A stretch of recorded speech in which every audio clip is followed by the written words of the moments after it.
Brightline is not high-speed rail. God damn!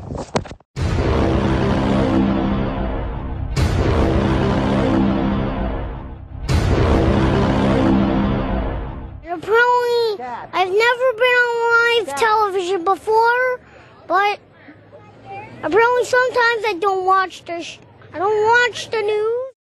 Brightline is an intercity passenger service that opened in 2018 from Miami to West Palm Beach, though things should change with this new Orlando expansion that hopefully will open up late 2023. But as of the time this video was made, Brightline currently operates more like a regional rail service, similar to the Tri-Rail at the West, albeit with less frequent stops and more aesthetically pleasing trains. I think everybody can agree with me on that. Oh shit, what is that? Currently, Brightline has 5 stops. These include Miami, Aventura, Fort Lauderdale, Boca Raton, and West Palm Beach. Although not all Brightline trains stop at each stop. Brightline offers a skip-stop service that stops at the 3 original stations, Miami, Fort Lauderdale, and West Palm Beach. Brightline trains run hourly and switch between skip-stop and all-stop. Currently, the entire route takes an hour and 20 minutes to complete, with the skip-stop service saving you 8 minutes. I mean, Tri-Rail takes almost 2 hours, so... As of the recording of this video, Brightline completely operates on Florida East Coast Railroad trackage. Florida East Coast Railroad, not to be confused with Florida East Coast Industries, which operates Brightline, is a freight operator. The Florida East Coast Railroad operates a 351-mile main line between Jacksonville and Miami. Eventually, Brightline will share the tracks all the way up to Cocoa when they complete the Orlando expansion. I will go more in depth into the trackage rights in the next video. At this point, you might be saying to yourself, well, it's a whole 40 minutes faster than Tri-Rail, so it must be high-speed rail. I regret to inform you, it's not. Tri-Rail stops at 17 stations between West Palm Beach and Miami. Brightline only stops at 3. Brightline and Tri-Rail both have the same top speed of 79 miles an hour. But with all the stops on Tri-Rail, the train only averages 38 miles an hour. Everybody always brings up the average speed of the Acela, the fastest train in the Western Hemisphere. The average speed of the Acela is 68 miles per hour.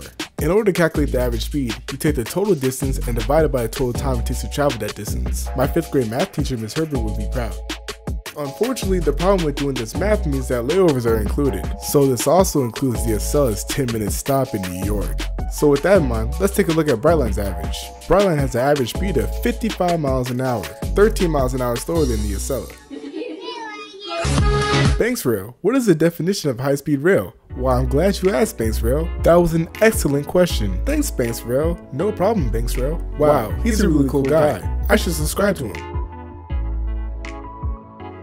The definition of high-speed rail varies. What most people will tell you is that high-speed rail is 155 miles on a new track and 124 miles on an existing upgraded track. But let's actually do some research. Here's an article from the Environmental and Energy Study Institute. The EESI says, while there's no single international standard for high-speed rail, new train lines having speeds in excess of 250 kilometers per hour or 160 miles per hour and existing lines in excess of 200 kilometers per hour or 120 miles per hour are generally considered high speed. Okay, seems like most people were correct about that. But unfortunately, that still leaves Brightline short of high-speed rail.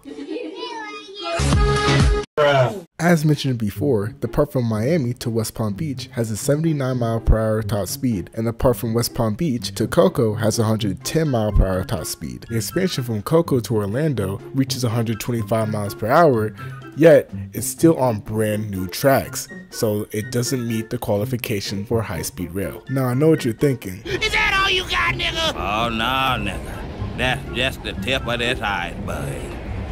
Read, nigga! Read!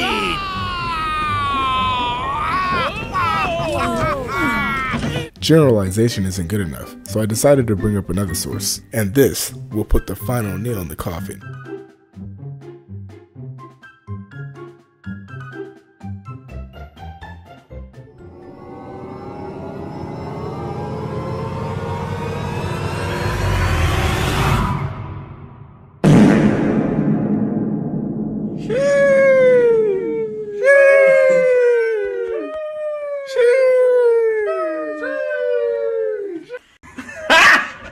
Got him!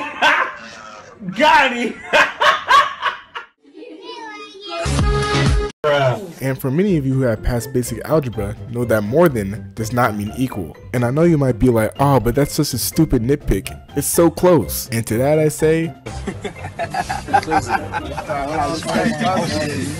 It is what it is. It is what it is. and for the more tenacious viewers, there is a section under high-speed corridor development that says, the term high-speed rail means intercity passenger rail service that is reasonably expected to reach speeds of at least 110 miles per hour. This isn't their definition of high-speed rail, which was stated under definitions. This is simply a requirement to receive their grants.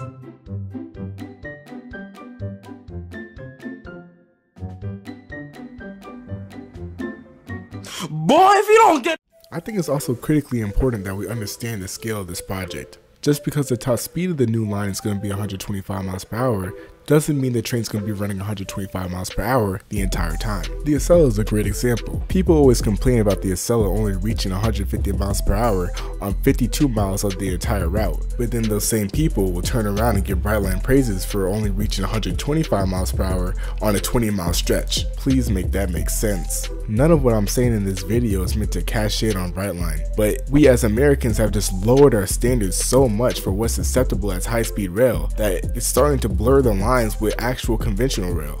Is this high-speed rail? Is this high-speed rail? How about this one?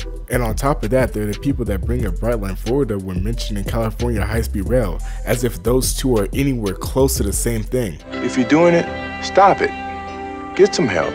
Man, wow, California high-speed rail is having such a hard time compared to Brightline. Yeah, no duh. It doesn't matter if the company is private or public. It should be common sense that the higher the speed of the right-of-way, the more difficult it becomes to build. This is why you see massive swooping bridges in the California project. Just look at the difference in the size of the infrastructure. High-speed 220 miles per hour is a lot faster than the conventional 125 miles per hour. Building true high-speed rail is difficult. Just look at where Brightline West is. Not too long ago, they were struggling to even secure bonds. This is what happens when your financial backers see that you're trying to build something significantly more complicated. Brightline is an amazing company, and I believe that they are serving an important market where they're bringing trains to people who don't have good access to any type of passenger rail service. But I can't sit here and be like, Brightline this, Brightline that, Amtrak can't do this, when Amtrak has been here for over half a century, doing exactly that. It's a miracle that they still even exist. Without Amtrak, there's no Brightline. Remember, added Sir Topham Hatt, you are the fastest engine on the island. This made Gordon feel proud. So I'm sorry for all the Brightline fanboys and girls, but the record just needs to be set straight. Feel free to discuss in the comment section. I will respond to your comments in a future video. And if I earned your like and subscription, I love you. And if you made it this far in the video, thanks for watching.